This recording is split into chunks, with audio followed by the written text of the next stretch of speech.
In this week's episode, we'll discuss the topic the secret behind the highest tuition in America.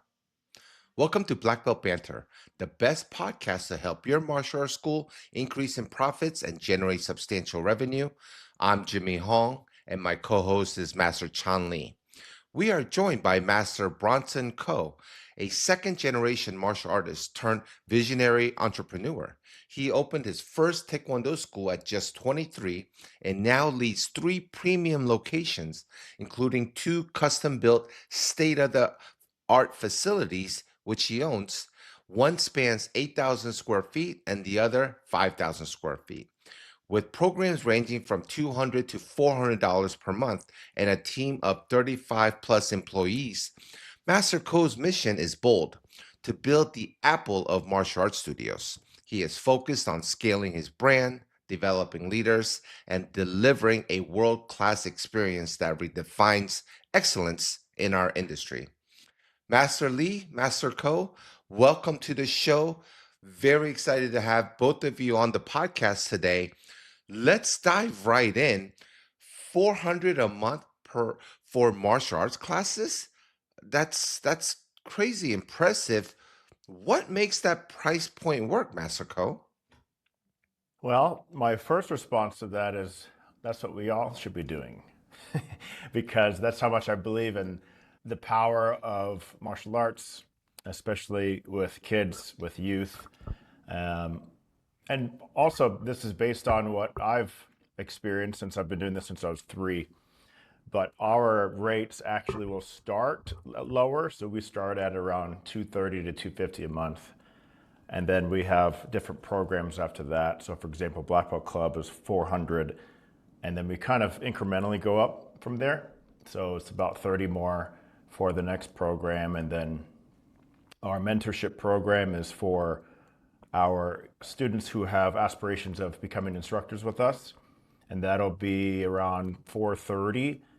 My goal is our last program, which is our leadership program, is going to be 500. So we're kind of working on that right now. So obviously, I tell people no one pays $100 a month just to learn how to kick and punch. But if you go something Right. beyond that, there's a vision and there's something that goes beyond the kicking and punching and so forth. And it sounds like you've built a culture of people that go, I'm not just learning how to kick and punch. I'm learning how to become a better human being. So what elements in your program do you kind of like emphasize? Because you kind of said leadership a little bit, mentorship, things like that. What are some of the unique things that you are offering with your students?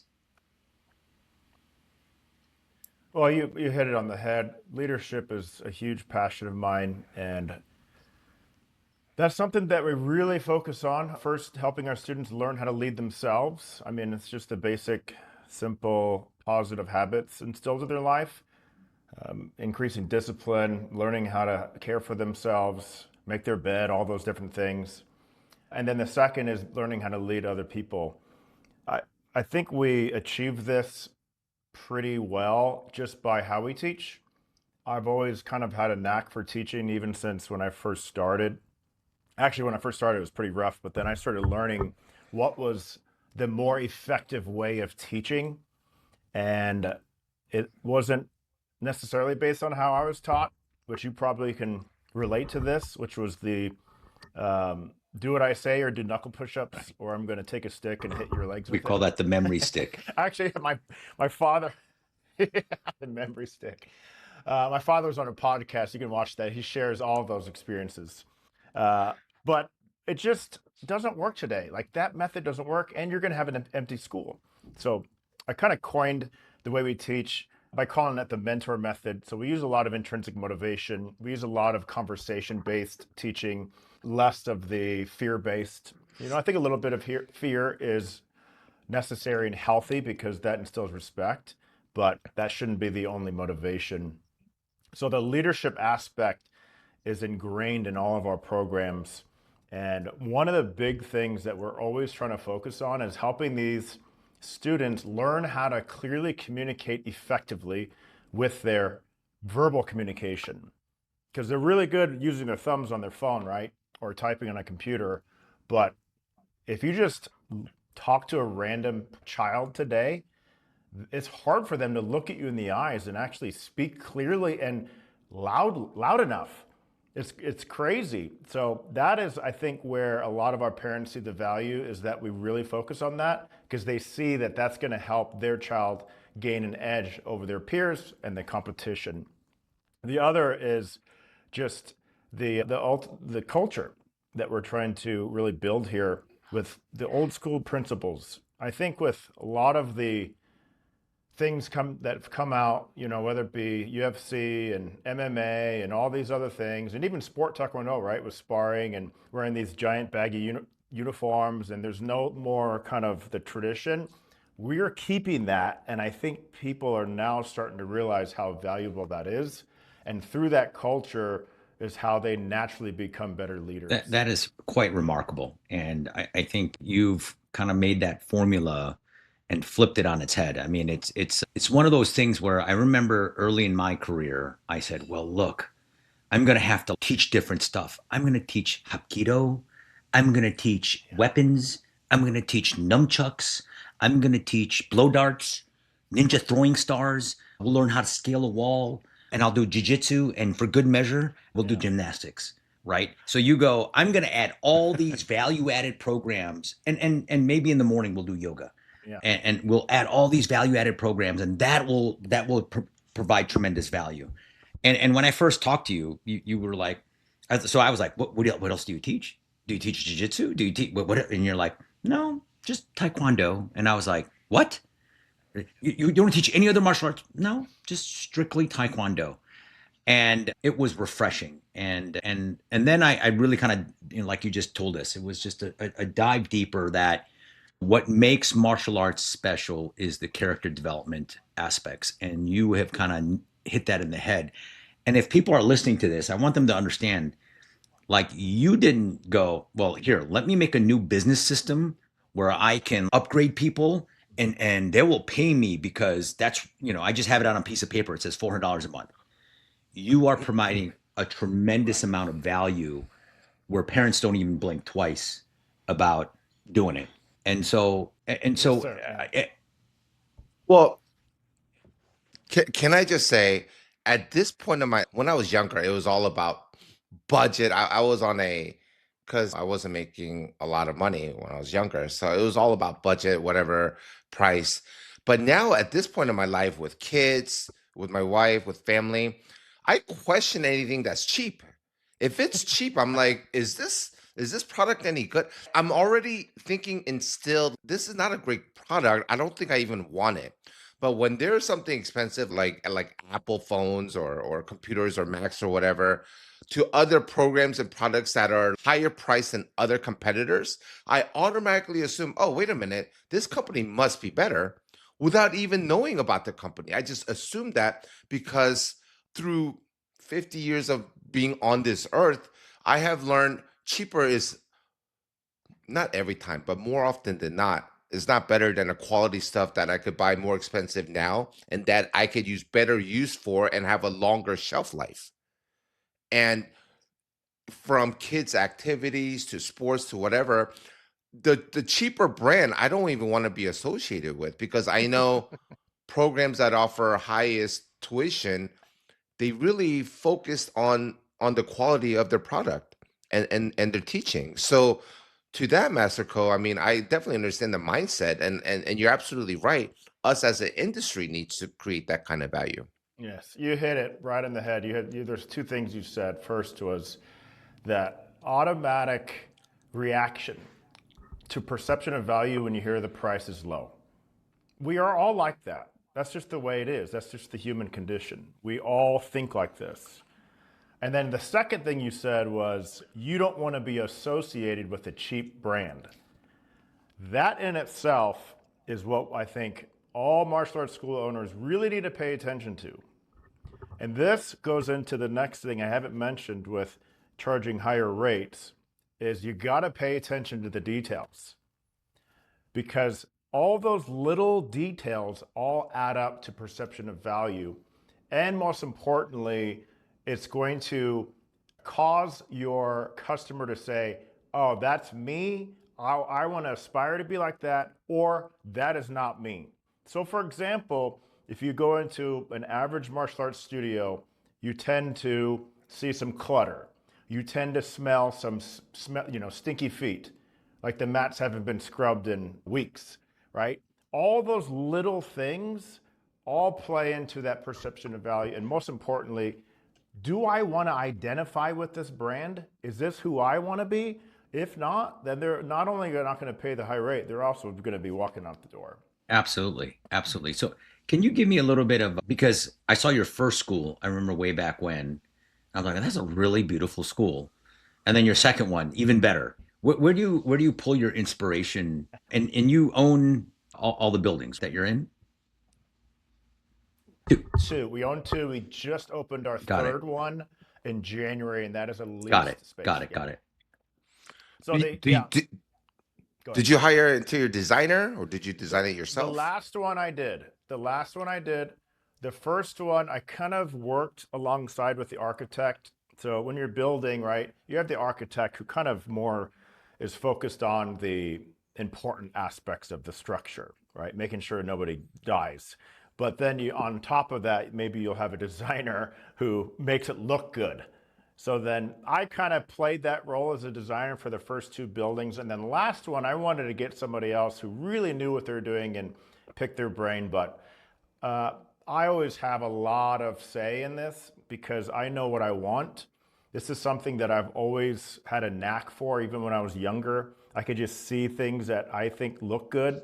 My mother is a graphic designer. I've created our logo. I do a lot of our graphic design. It is something that I've always had a passion for. I hate to say it, hopefully it doesn't come across as arrogant. I just know it looks good. So that's kind of where the inspiration comes from. Oh no, I know exactly what you mean. My wife is a professional interior designer, Uh, and she could see an empty room and then visualize how that room needs to be, or a floor plan to a house, and know without even just know in our head that, oh, the best conducive floor plan to today's modern family living needs to be this way, that way. I look at an empty room, and unless you show me in a 3D like AutoCAD graphic model, I wouldn't have a clue of what you're talking about. But creatives and artists and designers like yourself and my wife, I mean, I understand firsthand experience. Oh, we should do this way, to a point where I can't even try to grasp to see it until after it's done. So that's absolutely true, And I Mr. Ko. think yeah, I see it. I'm going to say Yeah, the go ahead. your Sorry. price point, like when you say that's what you charge, it matches. You know what I mean? You don't look at it and go, yeah, I bet it's like $50 a month. Did it break 100? That doesn't come into you walk in and you see it and you go, yeah, it's gonna cost us, right? It's like walking Yeah, into a Mercedes dealership as opposed to going to Hyundai or something like that. Chevy. I mean, Hey, Have you guys Hyundai's been coming up. yeah. Hyundai's coming up. Hyundai? You can't say Hyundai anymore. Oh, Hyundai all is right. making Okay, some I'm sorry. crazy good Like cars. Tesla. Oh wait, you guys both drive Teslas. Sorry. No. Come on. Tesla's not bad. But we don't need to Oh, get have into you the been quality of the car. have you been into a Rivian I had a dealership? Rivian. I had a Rivian for over a year. Yeah. That's wow. That's They get it. crazy. They get it. They Yeah, do get it. yeah. But I think it's important to add also why I pursue the higher rates. I just want to clarify what's most important to me, which is I want to see a positive change in the child. I'm not in this business just to make money. I'm not in this business to try to take as much money as I can from the parent. I'm not in that for this. There's other ways to make more money, right? So in order for you to actually get a permanent change in the child, what do you need from the parent? Commitment. Fully committed. If they're just here just for an activity, or they're just coming month to month or whatever, or more importantly, if they just see this like Planet Fitness where it's like $10 a month and they can just cancel whenever they want because it doesn't hurt, then we're not going to get that long-lasting permanent change. So what happens when you pay more for something? You actually become more committed to it. Again, if you're paying $10 a month for Planet Fitness, you'll miss. If you're paying $500 a month for some luxury gym, I bet you're going to be making a little bit more. You're not missing, because every time you miss, that's going to be hurting your pocket. So that's the overarching strategy goal that I have, is I want the parents to be committed, and the only way that we can have universal commitment is with your wallet. You can say everything you want. You can do anything you want. You can just say it. But most important is when you put your hard-earned money on the table, that's when you show that you're committed. So, Master Ko, I just have a question, because I've known you for a while. Like I think we've known each other close to 20 years now. Yeah. I've seen this growth in you, because 20 years ago you were just another school owner. You're like your average school owner, 150 bucks a month, 140 bucks a month. What happened? What happened in the last 20 years? What was the genesis of, you know what, I'm going to charge more, I'm going to create more change? Because I think you and I have been to a lot of our industry meetings. That's where we usually met, and we'd go and we're like, same old stuff. We'd listen to it and whatever. And I think where you and I are aligned is, it's not about the business systems. It's about creating the real value on the mat. And you've done that in spades to an incredible level. So just to kind of get me through that journey. What was the shift? Because I'm sure there's a lot of people on this podcast, they can't even fathom like getting over 200 bucks or 250 or 300. You're now at this amount of 400, because you can put it on a piece of paper and charge it, but if you don't believe in that dollar amount, you're not going to get it. Oh. So what? Yeah. So Yeah. how did you get into this extraordinary amount of confidence within yourself to say, hey, this is what I'm going to charge. This is what I feel I'm worth. And if that, I bet you're in your mind, you're like, no, I'm undercharging even at 400 bucks. I bet that's what you feel a little bit. Tell me that psychology and philosophy that you got into that point. First and foremost, it's the habit of reading, just reading business books, as many as possible. I've read so many. I mean, if you look on my wall, I've got tons. It's just always having that sponge for a mind, always searching for, there's got to be a better way. There's got to be a better way. And then most importantly, how do I serve my students in a better way? How can we get more results? How do we make this better? And then also just visiting businesses or even studios. I used to go and visit studios all the time, and just finding little things that I can maybe implement in the studio. But then again, I go back to seeing things from a different perspective outside of the typical kind of Taekwondo dojang perspective, which was instilled into me from my father, which is hard to get rid of, right? And I remember I used to ask him, like, you should charge more. He'd go, oh no, they're not going to pay that. They won't pay that. They're going to quit. And having to kind of remove that stigma by looking outside of the industry. But most importantly, having this pursuit of, I want to charge, or this idea, I want to charge $500 a month. How can I make it worth it to the parent? And then starting from there, what do they want? What are they looking for? Because when the pain is great enough, then the amount now becomes irrelevant. If you have, heaven forbid, let's say there's something wrong with your child, you have to take them to the hospital. You'll pay whatever. Doesn't matter. Now, that's an extreme example, but then it's getting to know your students, your parents, and then being the best option, and most importantly, following through and delivering that solution to the parent. But this is not an easy process. This is where people think that it's easy. It's not easy, and there's no shortcuts. You've got to train yourself. You got to really know your stuff. And the big thing for us is, how do you know that you can teach well? Just because that you're a fifth dan, that doesn't matter. Like, you could be a white belt in teaching. So first is, are you good at teaching? Or are your instructors good at teaching? Because that's our product, right? Second, curriculum. I've been working on our curriculum for 20 years. And we do teach a little bit of jiu-jitsu, a little bit of boxing now, just because I want practical self-defense, but that's 20%. 80% of it is pumse. Like, we literally just focus on pumse, which a lot of people think is crazy because they think it's so boring. We don't do any competition, none of that stuff. But to answer your question, a lot of reading, A lot of looking outside of my own little studio. I used to hear, remember Yeah, Bill Master Clark Clark. back in the day? He had, I don't know, 30 or 40 locations. I used to think, wow, how does that even happen? Or some of these people saying, oh, we charge $300 a month. It was like mind blown. And now I look back and I think that's how they do it. And I think I can do a little bit better, or So at least for I'm going to people try. listening on the podcast, are there any books like here are the three surefire books that you should get started? Because we have people that are coming to our ASA summit that they're on the verge. Probably in the next 6 to 8 months, they're going to close or they're thinking about a career change. And as we have friends that are also doing super well, what would you say to them? Say here are the three books or something that is going to get me started on my journey. But if you're going to advise Master Chanley, you could only give him one book recommendation because he's not going to get past the 1 to 3. So No, my strategy is, what book did you read? And then I go, okay, what was the main point of that book? Or you just he go to would ChatGPT and say, tell me the 5 bullet points Right, from this exactly, book. exactly.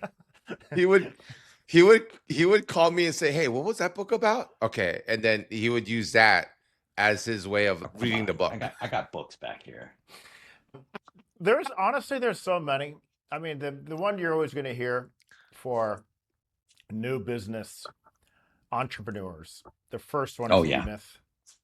E-Myth, Michael Gerber. right? It's all about working on your business and not in it. The second one, oh my goodness, this is hard for me. I would say that really stands out. This is not even really about business. It's more about personal development. It's called The Power of Mm. Habit. This one changed me big time. And it just goes through like, how do you create habits? Because think about it, discipline's a myth. You only have habits, you only have routines. So if you can instill, for example, reading, because I listen to books, I don't read them, I listen to them when I'm driving every single day. I don't listen to music. Think about if you compound that over years, you're going to become a different person. I would say, lastly, if you really want to take your business to a different level and really try to be different, there's a book that came out recently called Unreasonable Wow. Hospitality. That one was really good. Really good. It was written by a guy who ran a 3-star Michelin restaurant, and he talks about all these little things that they do to charge $100 for an appetizer. I mean, people aren't walking out without spending at least $1,000 for a meal there. So those are the three. If anybody wants to reach out, I can give you more. That's a I great mean, start. the I whole think wall that's one of comes the, with them as well like as when the we get to tips. a SA or these meetings, that's one of the things that everybody goes, what are you reading? What's the latest thing you're up to? And everybody's just like writing Yeah. down book recommendations. And I don't know if this works, but it's the Star Trek manual to Kirk Fu. So I don't know. It's changed my life. So, but anyway, I haven't oh, come okay. across I that one mean, yet. it's Star Trek's a major franchise. So now you have a little insight into my brain. Um, so just to kind of I hope no one I hope no one's making fun of Star Trek because that's literally my favorite show, I'm just Master saying. I'm Chan. just saying. Yeah. No judgment But you here. know what? Some of the parents, so just to tell you, like when you make a Star Trek reference or a Star Wars reference and they go, yeah, sir. And I'm like, oh, okay. These are the type of people that are training with us. And I'm one of them. And Harry Potter, too. That's Yes, another, it's those people that get into those genres and so forth. It is it's a definitely cult. a cult. Yeah. It is definitely a cult. So I'm assuming if we're going over programs, you have your basic program, right, at 200 some dollars, $259 or $249. Mhm.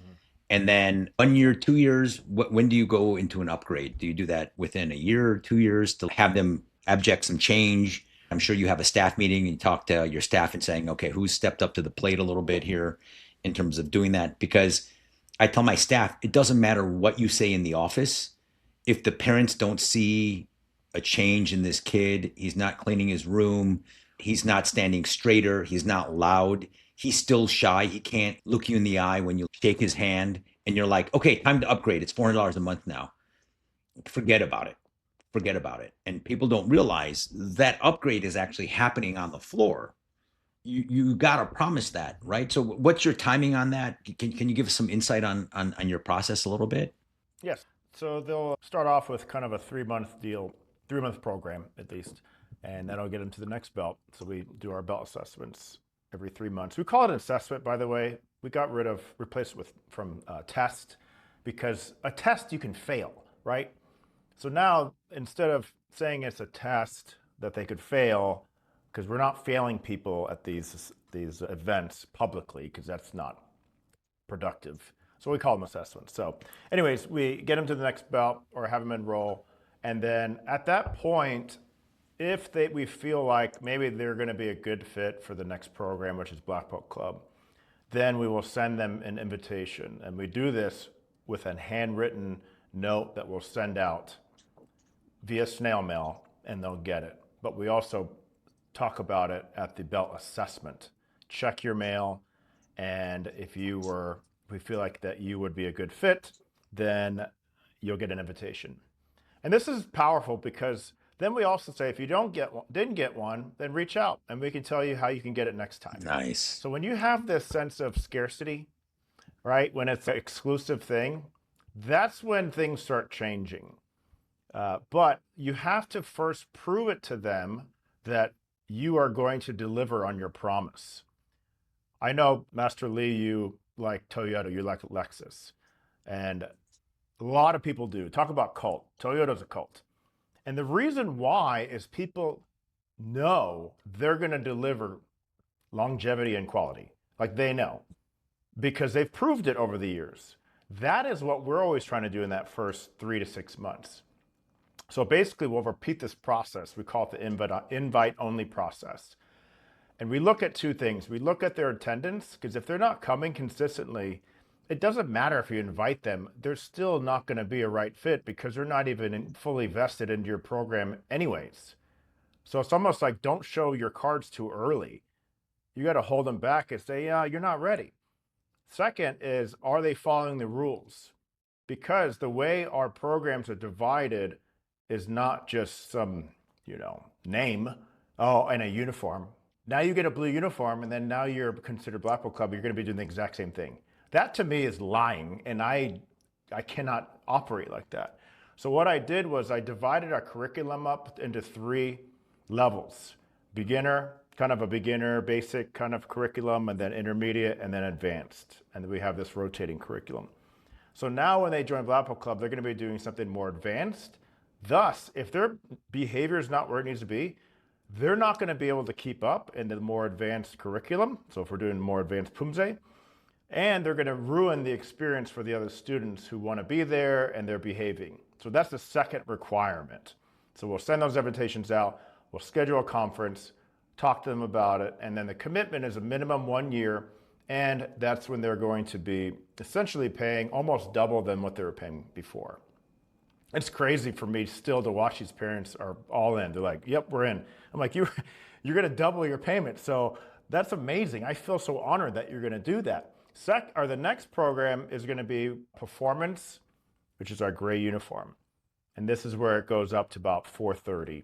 Same process, same requirement. First, are you coming to class consistently? Now, instead of behavior, it's more about, do we feel like we can push them to the next level? For example, teaching them a more advanced Pumse, more advanced curriculum. For example, for our self-defense, our safety skills, instead of just doing stand-up, we'll take them down and then we'll teach them how to submit.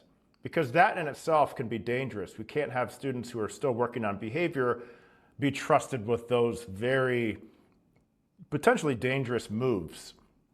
So then we repeat that process, and then if they feel like it's a good fit, then they'll enroll in that one. And then finally, once they are 13, we'll also do the same process for our leadership program, which is the black uniform, same uniform I wear. Everybody wears the same uniform at that level. And at that time, we're going to be training them to become an instructor, learning how to assist first, and then ultimately learning how to lead a class. The thing I'd like to do moving forward, this is what I'm working on now, is how do we develop that leadership program so then the parents are going to go, if it's $500 a month, that's worth it. And I'm thinking we do things like have maybe monthly coaching sessions where we ask the student, hey, how's your grades? How's it going in school with your, social situation? Are you dealing with any bullying? All that type of stuff. Think about as a parent, if you have a mentor mentoring your child, I think you'd pay a lot for that, especially if they can lean on, having that reinforcement or that confidence in a different area. So that's kind of where we're at now. But the end goal for us is keep them through high school to the graduation, and hopefully we find some future Yeah. comma owners. And Well, I don't. I was going to ask you. I mean, I'm going to go. I was going to ask you. I am go, sure that you found that some of your black belts over the years have done some pretty remarkable stuff. Can you tell us some of the big victories of some of your black belts, some of your products? Right. I mean, at the end of the day, that's the product, right? Yeah, it's our student. Yeah. So can you? We got engineers, many doctors, engineers. One guy, he got a PhD in mathematics. I mean, these are nerdy kids, which is our people. I love the nerdy kids. I don't want the athletic kids. These are the quiet, introverted ones. Those are our people.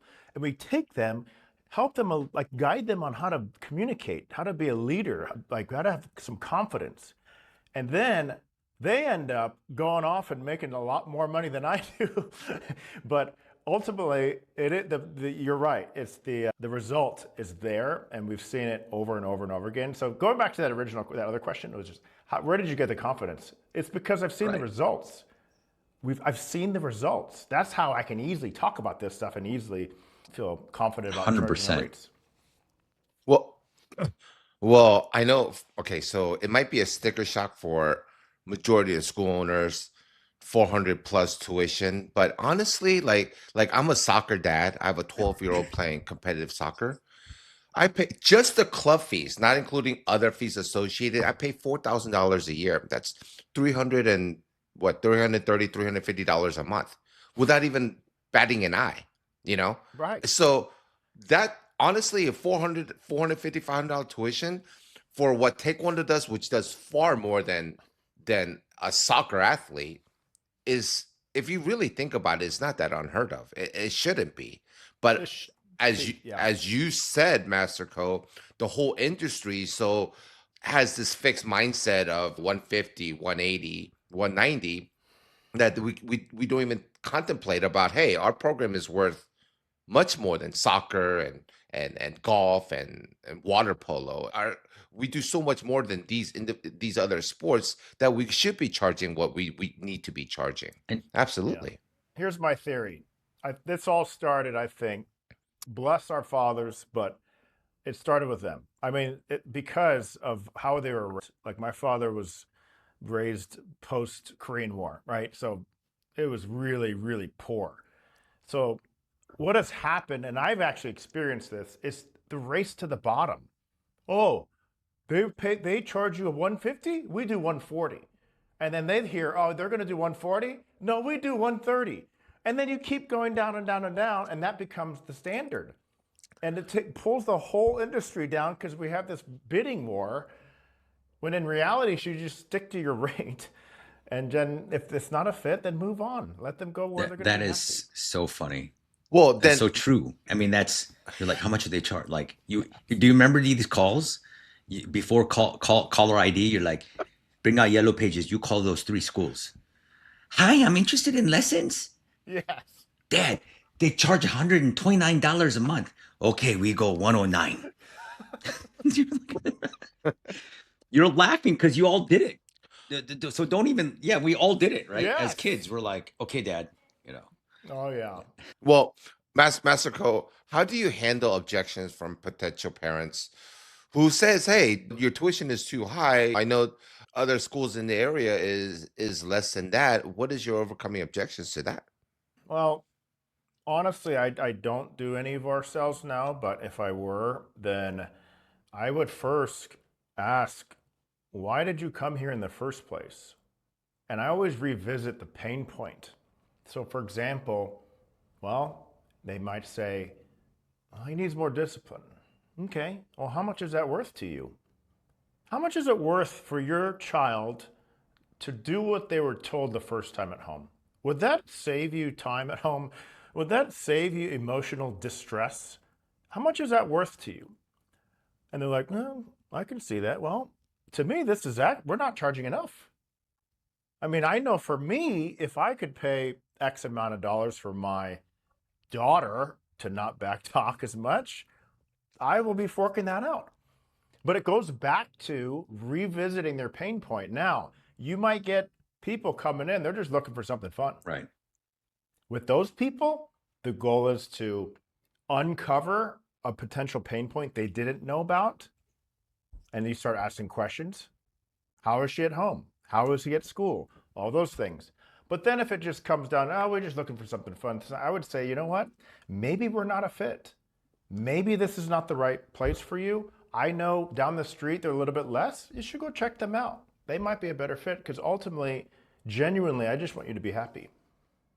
Well, I could honestly say there's not going to be any amount for my 9-year-old daughter to stop back talking me, because I tried it and that has no bearing. She will back talk me all day, all week, Master Even Ko, if you so. give her $100. When I give her 100, she back talks more because she's like, oh, I'm getting 100 out of this. I should be doing more of this. So there's no amount of money. Yeah. Well, I want to thank you for coming on our podcast and sharing your insights. And I know you've been very busy in the last 20 years, and we've passed ships in the wind in different events and things and so forth. But I do know we have a commonality that we love martial arts, and we know the power of what we do can change a course of a child's life. And you are a representative of that. And to me, the focus of today's podcast is that be a better teacher and be a better influencer to these kids to have them become better citizens, and the money will always be there.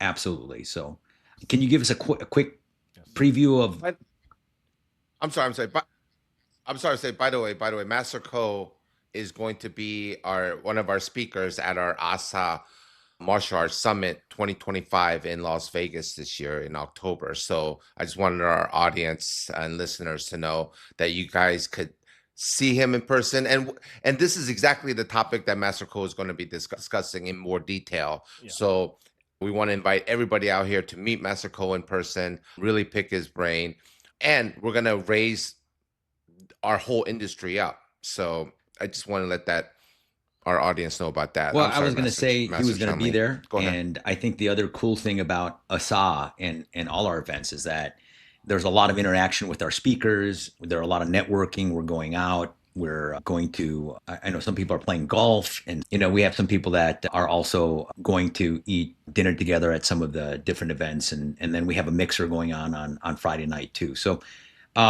plenty of opportunities. I think sometimes you will learn more in the hallways, as they say, of these events, because you get a chance to kind of ask a specific question and so forth. And it's been quite remarkable to see your incredible success in your town, and it's quite inspiring. And I think that's one of the reasons I reached out to you to say, hey, you've got to inspire others to be at their best. Yeah.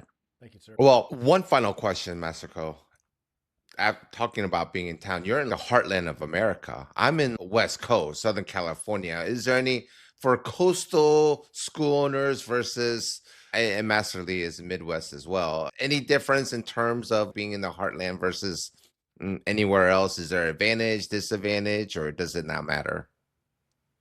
That's a good question. I would say the feel of a city is always going to be a little bit different, but I mean, Master Lee and I know the kind of Midwestern feel, the Midwestern people, the mindset. So I love the Midwest mindset. People are very nice, but I think it just depends on the pockets too, right? You can go into different areas in your city and they're all different. For example, all three of our locations, the demographics, or at least the people, are just different. It's weird. It's only 15, 20 minutes away from each other. But with people in California, I don't know what to say about that.